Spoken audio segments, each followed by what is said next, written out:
মায়াপুর ঘুরতে গিয়ে যে আমার সাথে এমন একটা ঘটনা ঘটবে সেটা আমি কখনোই ভাবিনি। কি এমন ঘটেছিল মায়াপুর ঘুরতে গিয়ে, চলো তোমাদের সাথে আজকে সেটাই শেয়ার করি। অনেক দিন ধরেই ভাবছিলাম মায়াপুর ঘুরতে যাব, কিন্তু কোনো সময় হয়ে উঠছিল না। তারপরে হঠাৎই একটা প্ল্যান হলো মায়াপুর ঘুরতে যাওয়ার। এই জন্য সকাল সকাল রেডি হয়ে বেরিয়ে পড়লাম আর চলে আসলাম কাঁচরাপাড়া। সেখান থেকে ট্রেন ধরে পৌঁছে গেলাম কিন্তু কৃষ্ণনগর স্টেশন। তারপর সেখান থেকে আমরা টোটো ধরে পৌঁছে গেলাম মায়াপুর ঘাট। সেখান থেকে ঘাট পার হয়ে আমরা কিন্তু পৌঁছে যাব মায়াপুর ধাম। এর আগেও আমি বহুবার মায়াপুর ঘুরতে এসেছি, কারণ মায়াপুর জায়গাটা আমার খুব প্রিয় একটা জায়গা।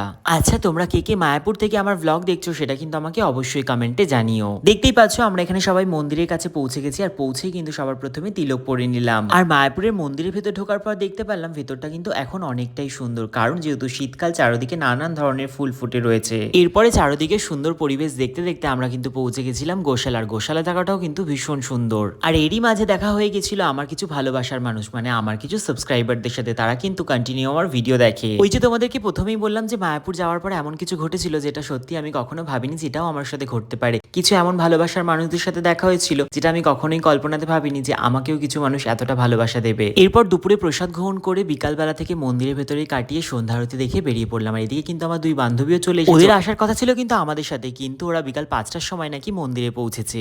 এরপরে আবারও দেখা হয়ে গেছিল আমার কিছু সাবস্ক্রাইবারদের সাথে, তাদের সাথে আবার একটু গল্প করেছিলাম। আরো কি কি হয়েছিল সেটা জানতে ফুল ব্লগটা অবশ্যই দেখতে হবে, যেটা কিন্তু অলরেডি আপলোড হয়ে গেছে। যাও জলদি জলদি একবার চেক আউট করে এসো।